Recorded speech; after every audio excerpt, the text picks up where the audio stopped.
Hey guys, how's it hanging? Oh, Frozen soundtrack.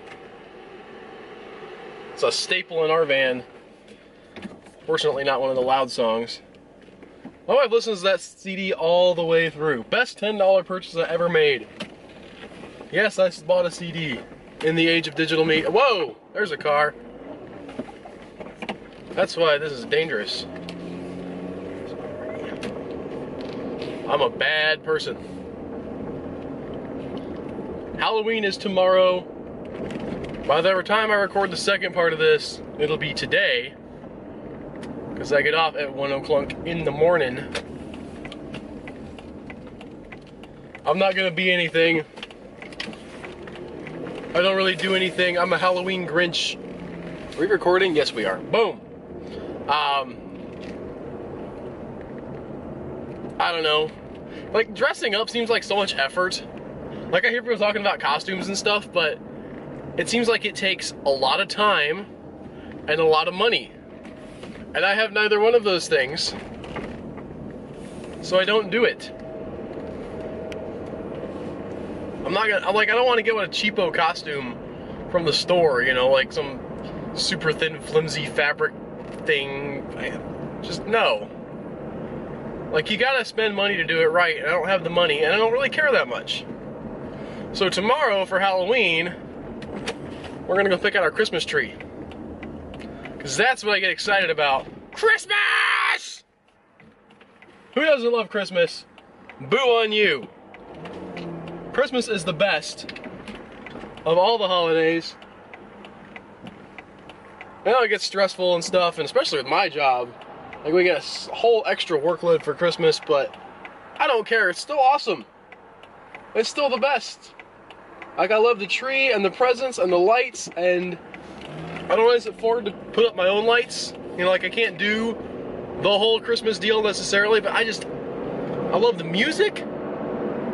Christmas is awesome. So, you have permission to start celebrating Christmas now. It's Halloween. Halloween's over. It's less than 2 months away. It's coming at you like a freight train. A chugga, chugga, chugga, chugga. Have you bought your stuff to stuff the stockings? The stocking stuffers. You need to have ham?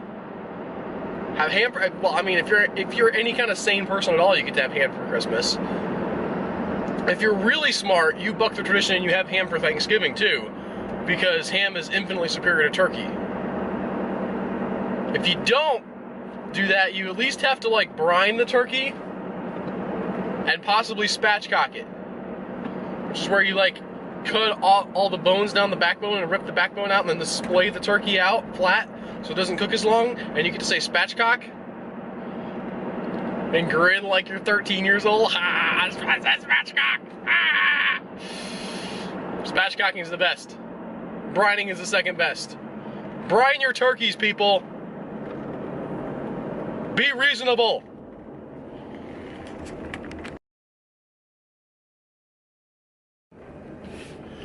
Welcome back. Today was easy, more or less. I was stuck in a cubbyhole by myself and denied the ability to listen to music or podcast or anything, because Walmart has a universal rule: you're not supposed to have earbuds. Regardless of whether you're going to interact with anybody for 8 hours. You're just gonna have to sit there and be bored. So, light. It's important. So, I spent some time thinking about John Wick.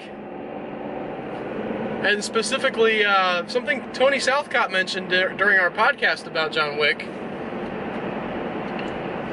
which is a thing that a lot of people say about movies, and it's not usually true. A lot of people will talk about how that a movie abandoned the 3-act structure. Whoa, dude, don't walk in the dark on the side of the road. Sorry, it just freaks me out. Some people, like, no lights, no, like, They're just like right there on the edge of the road. Like anybody barely drifts off the road, they're dead, they're toast. Plus that dude was carrying a can of gasoline. Come to think of it, he probably hadn't been planning on walking on the side of the road if he had a can of gasoline. Okay then. Still don't do that, it's bad. Anyway, thinking about John Wick, thinking about the 3-act structure, words, and things. Okay, so people talk about the 3-act structure, and like when they like a movie and it's like edgy and artsy, they'll talk about this movie like abandoned the 3-act structure or whatever. And it's not usually true. Because even in the weird movies, like we talked about The Holy Mountain on the podcast a while back, and that movie is just trippy as all get out. But you do have your basic like introductory segment, and then you have your inciting incident, and then the inciting incident goes on for a while, and then you have your conclusion in basically the spots where the 3-act structure would be. As far out as that movie is, it has the basics 3-act structure. However, Tony Southcott pointed out, John Wick, assuming that you take the killing of the dog, not really a spoiler if you've watched even the trailers, assuming you take the killing of the dog as your inciting incident, the thing that kicks everything off, right? Like, the way 3-act structure works is, in the first act, you set up the pieces on the board.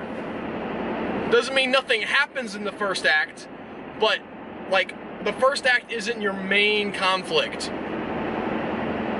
Things will happen, but it's about revealing things about characters, it's about introducing things, like all the elements of the plot that are going to play in later. And then at the 25% mark, usually exactly the 25% mark for basically any major Hollywood production, you have what they call the inciting incident. And the inciting incident is the thing that basically it informs cop car.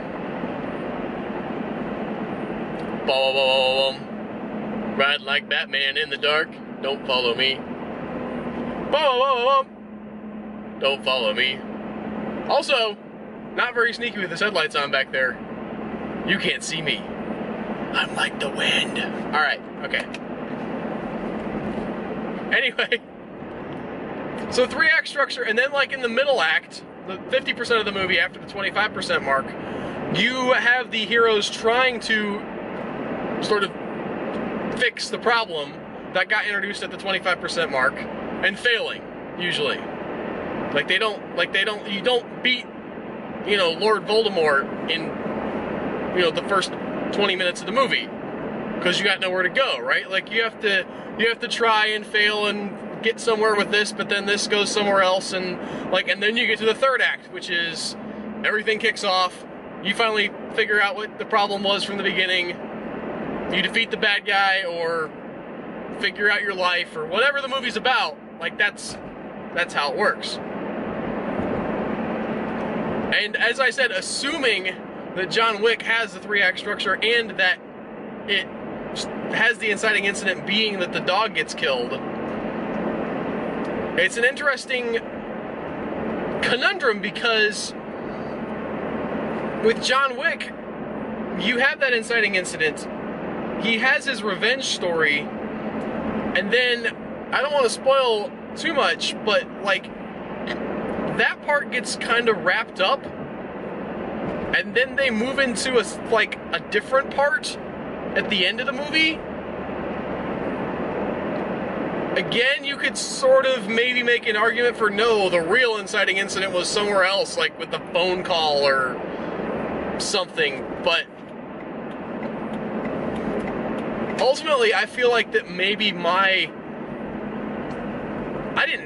didn't dislike John Wick, but there was a little bit of a disappointment with it almost felt too long, despite the fact that it was only an hour and a half. There were, once we got to the end and we got into that, other part, I felt like I don't care anymore. I didn't really care. I don't go for revenge stories that much to begin with. Kind of not into that kind of thing. But once, the revenge story turned into something else, I really didn't care anymore. And that may be... The thing is, the 3-act structure, it is a thing, it does not make a movie good or bad. Because, like I said, 99% of any movies that come out of Hollywood have that structure exactly. And there's some good ones, there's a lot of good ones, and there's a lot of bad ones. And they all follow that structure. So don't feel like that outline makes you, like if you use that, you're a better writer or something. But it is the convention, and it has its uses. It's an interesting tool. Certainly something that you should have in your toolbox that you should be aware of if you're a writer. But, yeah, I kind of wonder if John Wick wouldn't have benefited from being a little bit more conventional with the structure. Again, I know that the internet loves this film. I mean, I've been reading about it, and as I said, I didn't hate it. I wasn't like, this film is awful. But it left me kind of thinking, man, that could have just been a little bit more.